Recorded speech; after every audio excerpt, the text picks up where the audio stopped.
Hey everyone, your Rebel Nutritionist here, and we are live. It is a super duper hot Wednesday here in South Florida, and so I think summer's coming a little early for most of us.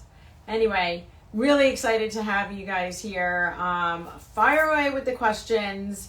We've got some great questions actually that people have written in before. We are going to do this as a replay for our podcast, so if you don't catch it live, you'll be able to see this as a recording. And as always, if you have any questions, please always send them in. Tell us what you're thinking. Tell us what you want to hear. I'm going to get to the questions in just a second as we get people popping on. I have ladies monitoring the feed, so shout out if you are here. And also wanted to just advise you about our membership. We have an awesome membership going. We have a special going through the end of May, and we are really excited that we've had some great traction with this. So go check out the membership page. We have 3 tiers of membership. We are offering it because you asked for it, so please check that out. And anything else, ladies? What do we got going on here? Should I pull some questions that we've got? We have 6 people joining. All right. Who? Okay. Yeah. Shout out to everyone out there who's watching. Okay. Yeah. So let's start with. All right. So we've got a good one. Someone asked, "How have you changed your full day of eating since implementing the medical medium ideas of eating, and what changes have I noticed?" So that's a great question because past few months or past couple of months, I've been talking about what I've been doing with the medical medium protocol. And I think I'm going on like week 9 or 10.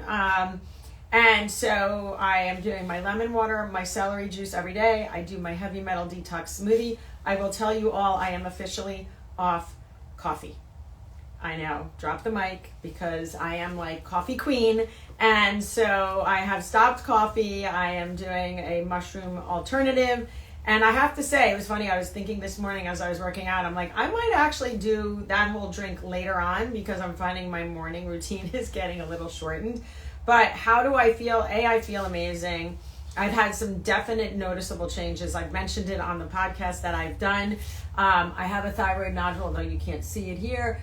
That was much bigger, and that was sort of the intent of why I wanted to do the medical medium protocol, because I really wanted to put this to the test to see if how I feel. And it is definitely an out there, if you will, kind of philosophy for those of us that are in medical science and practice functional medicine, yet somehow intuitively it really spoke to me.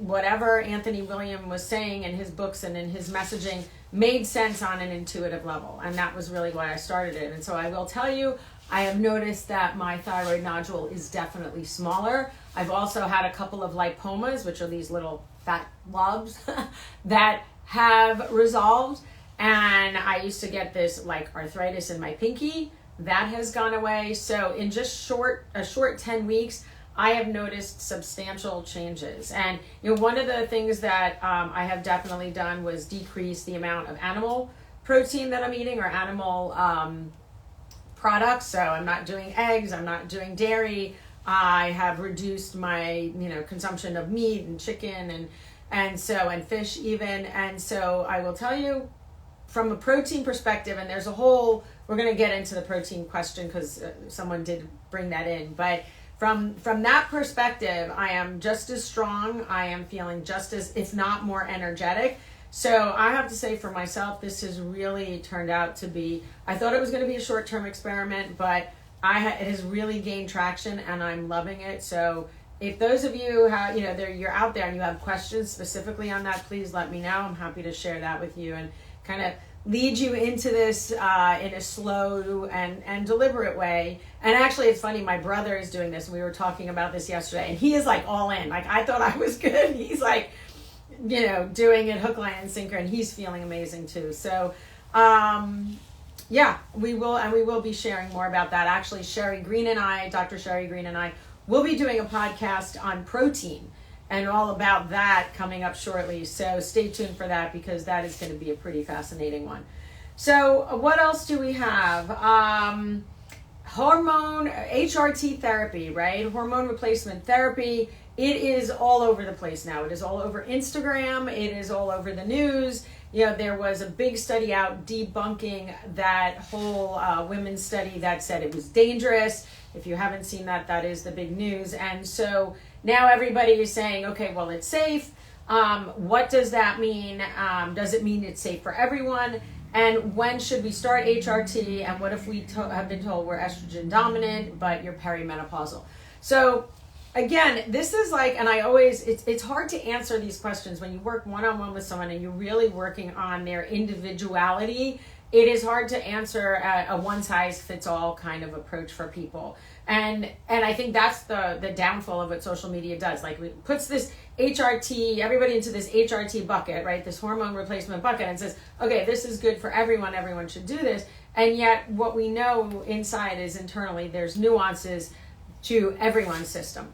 And so hormone replacement, I mean, I think what is the beauty of the recent studies is saying, well, it's not going to increase your cancer risk. It is not going to be as harmful as we thought it was. So we've got to get that, like we've got to dispel all of that it is definitely not the demon that we thought it was. And so the fact that that's come out, and now there are so many women who feel validated that they're taking it, or vindicated that, do they want to take it?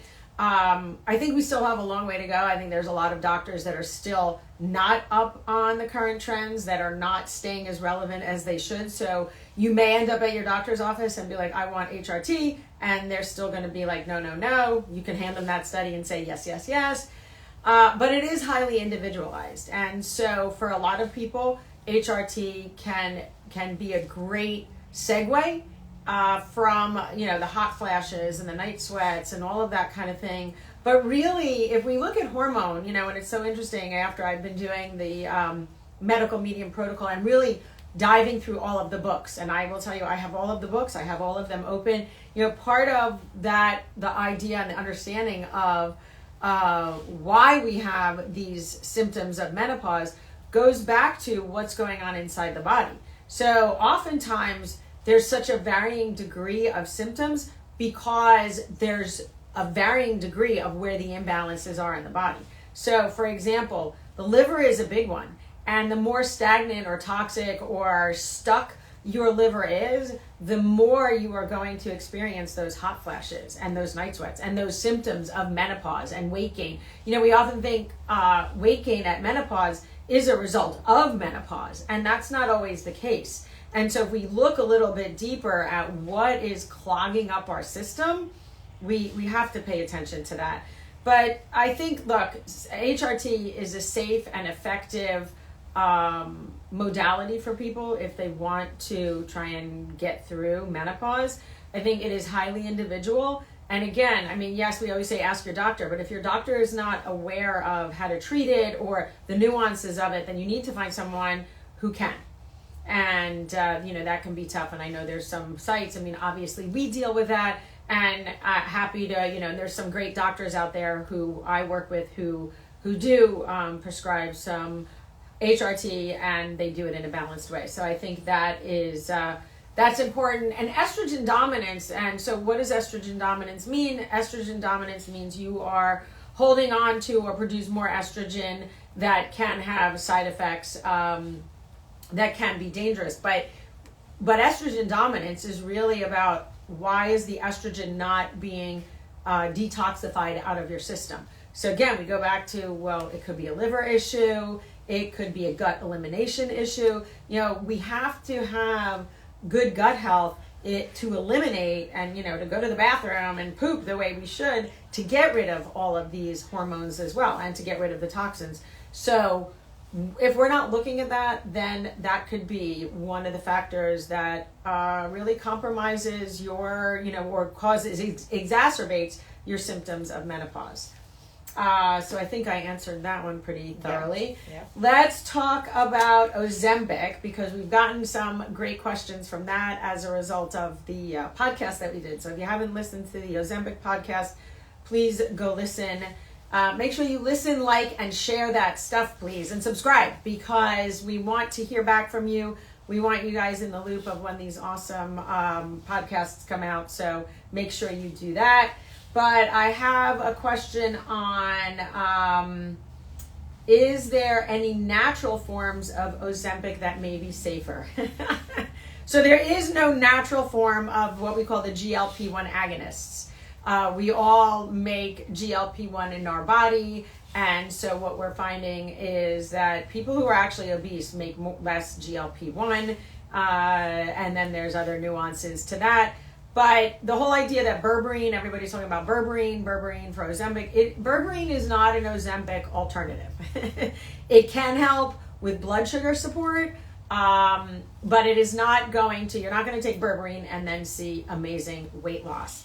You know, the whole Ozempic conundrum is so broad and so varied and vast that that's why I devoted a whole podcast to it. But no, there's no natural alternative.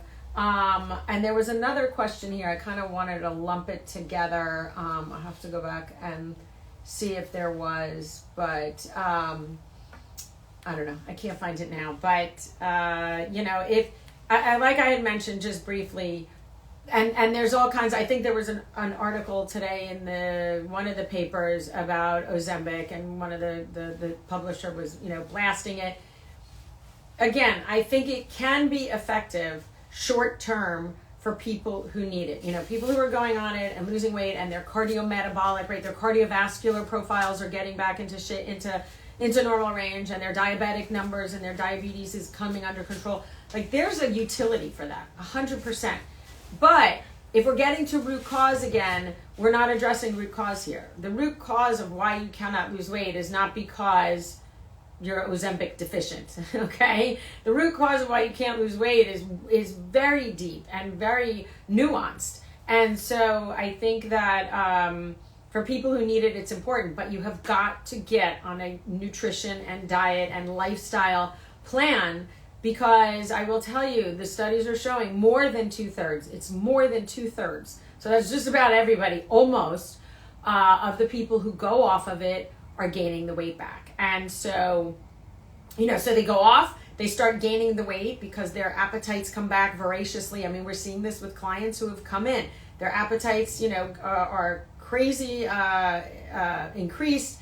And if you haven't incorporated a lifestyle and a behavior technique and behaviors and tools and strategies to prevent that from happening, or to understand what's happening and to mitigate it in some way, then yeah, you're going to be in a tough spot when you go off of it. It is not a lifetime drug. I think we don't have the data. I think if we learned anything from COVID, Ozempic was kind of fast tracked. I mean, yes, it's been around for a while, but for other people where it's not, if they're not type 2 diabetics, like the regular population at large, we don't have enough good data yet, and on long-term efficacy and what it's gonna do to the body long-term. And I think I've always said, there is no such thing as a quick fix. This is not the quick fix.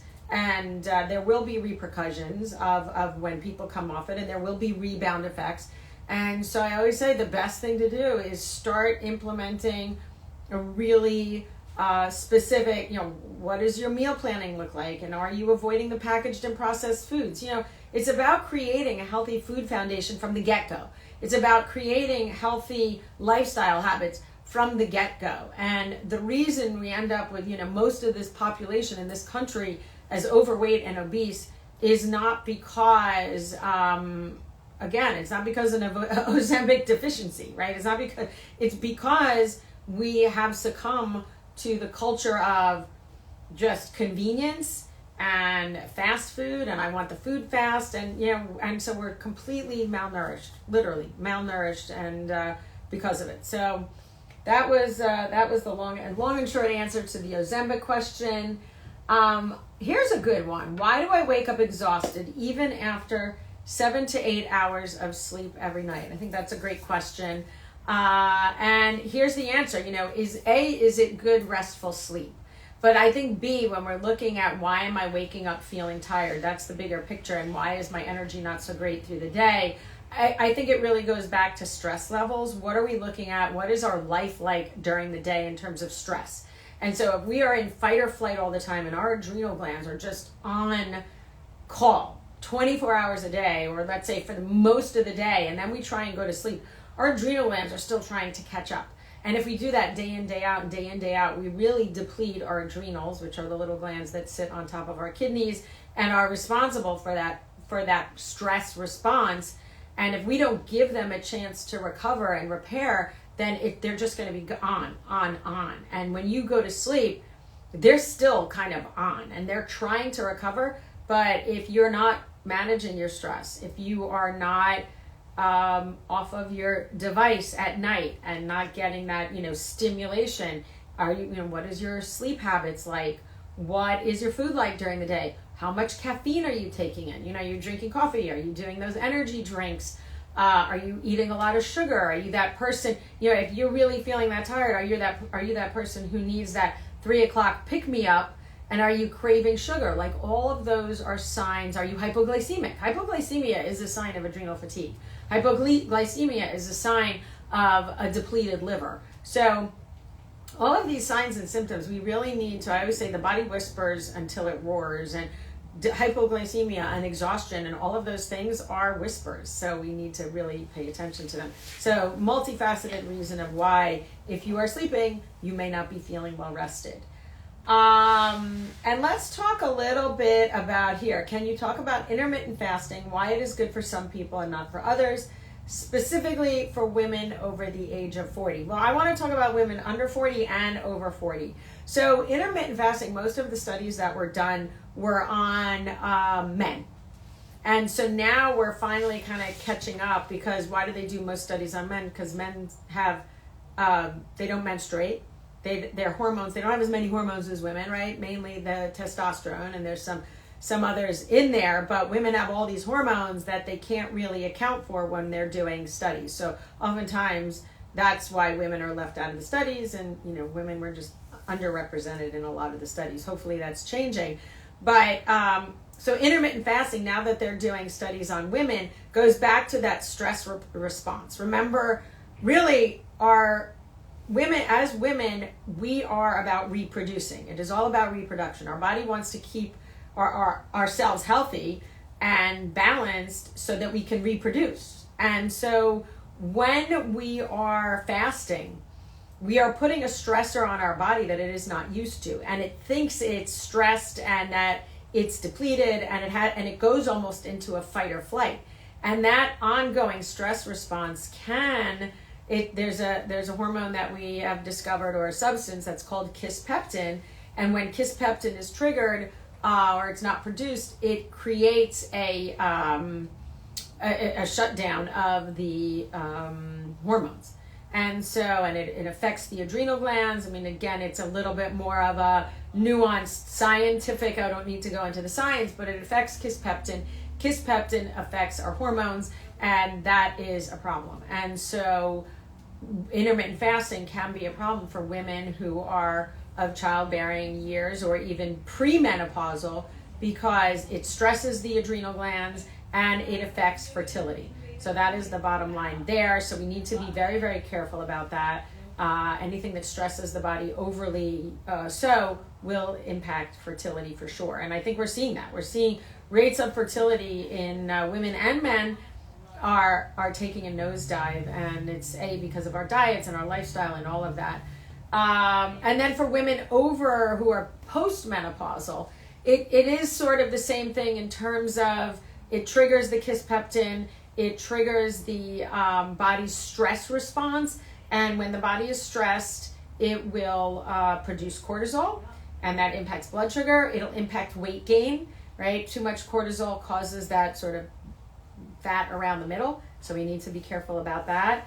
And obviously postmenopausal, you're not dealing with fertility, but now you're dealing with all these other symptoms that as a result of it interfering with kisspeptin creates a problem. So I think we have to be very careful. Look, there are something, and genetically as well, we'll talk about the genetics, that's the next question coming up. But genetically, we are also wired a little bit differently. And so I do a ton of genetic or nutritional, what I call nutritional genomic testing. And that really shows the individual nuances with people. And for some people, genetically, they're not really wired to be fasting. So I think we have to be careful about who we're recommending fasting to. And let's go to the next question. I do want to talk about, so another question we have, how important is genetic testing and what are some of the benefits that I might see from a genetic report? What are some of the SNPs I might see and what do they mean? So let's talk about why genetic testing or nutritional genetic. You know, a lot of people come to me and they're like afraid to do genetic testing. So the kind of DNA testing that we do, like I said, it's genomic, and it's, you know, the language of genetics gets a little nuanced and confusing for people because it's, as much as it's not new, it is new. And so when we talk about the DNA testing that we do, we're really talking about, so it is not the same as like testing for the BRCA gene, right? Or we're not testing for like Alzheimer's genes that we're going to say you have this gene and this is a problem. When we test, we're looking for these SNPs, SNP, single nucleotide polymorphism. In English, that just means where is there a little typo in your DNA that predisposes you to something, some kind of health condition down the road. So we're never going to say you're going to have Alzheimer's, but we can look at things like cognitive decline and brain health. And wouldn't you want to know if you're predisposed to some of that? Because in the DNA testing that we do, we can say, yes, you're predisposed to that, but here's how we can help you offset it. Here's what you can do, and here are the strategies and the tools and your lifestyle and your diet and, you know, what's in your environment that can help offset those predispositions so that you don't express that particular condition. You know, cardiovascular disease is another one. If we can see what's going on cardiovascularly and you can prevent a cardiovascular event, whether it's a heart attack, whether it's a stroke, whether it's something like that, wouldn't that be beneficial, especially if you have heart disease in your family like I do? And I had done the testing on my children, and, you know, then we do testing to validate, and because we have a rampant degree of heart disease on my dad's side, and I was able to basically share with them that, you know, yeah, they may be predisposed to having cardiovascular disease. What are the things that we can do now so that they don't end up with a heart condition or something like that in the future? Same thing, we can actually look at how you're genetically equipped to gain weight, lose weight, appetite, satiety. So, you know, when we talk about Ozempic and these GLP-1s, we can actually look genetically at what is the trigger for satiety and appetite, right? What makes you feel full? What makes you hungry? And help you manage that from a lifestyle perspective.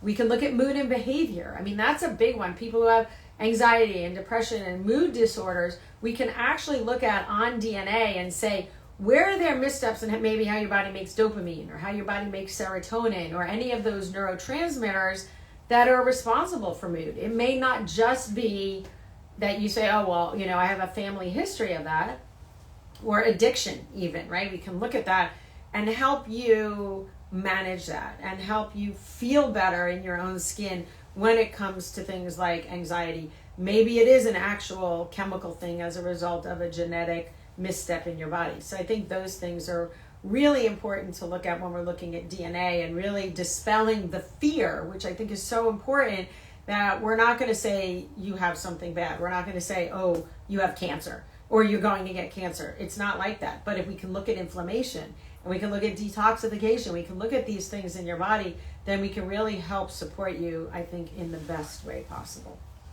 All right, I think we have time for like one more question. We have 9 people. Okay. All right, let's talk about, I want to talk about, speak to the benefits of reducing gluten and dairy from our diets. Great question, big question. So gluten and dairy, you know, it's not, look, I will tell you, you can put me, you know, in Whole Foods and put me in the bread section with the cheese, with the wine, with the chocolate. I'd die a very happy person, but it doesn't work like that. So why do we talk about gluten? Let's start with gluten and then we'll get to the dairy. So gluten, for those of you that just need a refresher, gluten is the wheat portion of, it's the protein portion in the wheat grain. And so gluten, there are people who have actual gluten allergies. Those are people with celiac disease, and they cannot tolerate gluten at all. But then there's a whole spectrum of people that we know are gluten sensitive. And even if you're not gluten sensitive, what I am going to tell you is gluten is such a trigger for inflammation and can trigger so many different things in the body, so many inflammatory processes, because gluten triggers the immune system, essentially. And so people say, well, why are we hearing more about it? Why are we all, why is everybody seeming like they're gluten sensitive? So here's what I say. Pre-industrial revolution, right? Before we started factory farming and all of that, the wheat grain contained somewhere around 5 to 6% gluten. So most of us could digest that, handle that, and it wasn't modified. It wasn't genetically modified. It was a natural source of gluten. Now, fast forward, the wheat grain has been so genetically modified and so hybridized and so treated that it's more than 14% gluten. So not many digestive systems can even handle that amount of gluten, and that's why we're seeing so many people, you eat something with wheat in it or gluten in it and you get bloated because your body can't handle it. It wasn't meant to handle that degree of gluten. And again, because it's been so genetically modified, it can cause, the Roundup, that glyphosate, which is on most of the wheat, especially if it's not genetically modified wheat, and if it's conventional, right, not organic, then it's got all those pesticides and herbicides, and that's a whole other topic. But the gluten has just become, the gluten grain, the wheat grain has become so devitalized. There's no nutrition left in it. They have just stripped all the good from what gluten is. And that's why oftentimes, it's been so genetically modified here. There are places in Europe, people say to me all the time, oh, I go to Italy or I go here or there, and I don't necessarily feel the same, because their food supply, their food system is somewhat different there. They're not as genetically modified, or if they're not using the genetically modified stuff. So I think that's the down low on gluten. As far as dairy, dairy also has been pretty modified, especially if you're looking at factory farmed dairy that comes from these cows that are contained in these factory farmed places. And so they're given antibiotics, they're given hormones, they're given all kinds of things. They're eating grain, which they're not supposed to eat. Cows are meant to eat grass. And so you really get milk from a sick cow, and then the milk becomes infected, and then it's pasteurized, and it's all this stuff happens to it. So you're not even getting a living real food. And so that's partly, so like gluten, dairy becomes very inflammatory in the body. It becomes very cumbersome and troublesome for the digestive system, and it can produce things, like mucus and so forth in the body. So the less we, and it can trigger some viruses as well. So the less we consume these foods that are genetically modified, that have been just completely industrialized and stripped of all their good stuff, the worse it is for the body. The body needs real food. It needs real nutrition. And these foods don't even look the same as they used to, pre-industrial revolution. So did I answer all that? Yeah. I think that was good. One more question? Yeah, one more question. All right, I got one more question with a minute to go, give or take. Okay, I spoke a little bit about menopause. We talked about genetic testing. We talked about that. Okay, I've tried every acne medicine out there and still suffer from cystic acne. Is it true that a probiotic will help?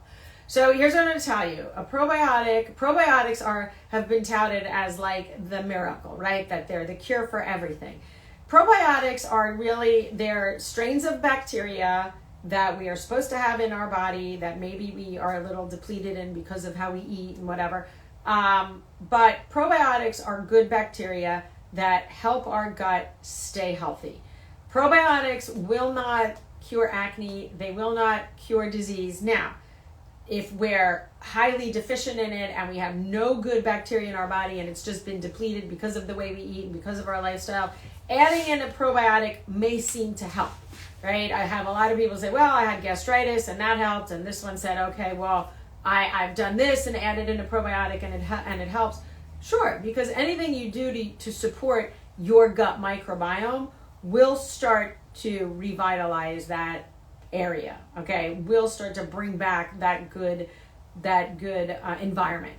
But it will not, acne, again, like so many other things that we've talked about, there is a root to where acne develops. There's a root cause to that. And again, in the work that we do here, it really is about getting to root cause of a condition. And so acne can come from not properly detoxifying. We talked a little bit about the liver. If you don't detoxify well, if your gut microbiome, if your gut health, skin is a reflection. Your skin is a reflection of what's going on the inside. And so if the inside's not healthy, the outside's not going to be healthy. I think one of the first things people say when they start eating more fruits, more vegetables, more real food, more whole foods, less sugar, less processed foods, the first thing they notice is their skin gets better. So a probiotic in and of itself will not help acne, even cystic acne. And then you have to look at hormones. What is the hormonal involvement? So, yes, you might feel better short term. It's kind of like a Band-Aid, right? It's like I'm going to just put something, I'm going to take a probiotic, and yes, it helps short term, but in the long term, you really have to get to the root of where is acne coming from, and how can I support it with my diet and my lifestyle and exercise and my environment too, the personal care products that you're using. Are you using good personal care products that aren't damaging your skin and that aren't causing more issues? So lots to look at there. But a probiotic in and of itself probably will not be the be-all, end-all cure for acne. So I think we are at a half hour. Thank you for joining us, and be sure to watch the replay out there. Also wanted to let you know, I know we talked a little bit about that membership, but definitely go check out our membership. We're going to be doing a once a month Facebook Live with our membership where people are going to ask questions. You can ask specific to yourself. It'll be a little bit more of an intimate group. And super excited about that. And the membership really is for anybody. If you guys have worked with us before and you don't want to commit to a full package, it's a great way to engage, re-engage, and get the latest and greatest. We've got some really good resources for you guys for the membership. We really were very deliberate about curating monthly resources that are going to be of interest to you. Things like gut health and hormone health and all kinds of topics like food, right? How to meet, quick lunch ideas, snack ideas, all that kind of stuff. So that'll be in there, and there'll be seasonal topics, seasonally as well, and recipes as well. So make sure you check that out. Check out our membership. And thanks for joining us. Have a great day, everybody. This is your Rebel Nutritionist signing off.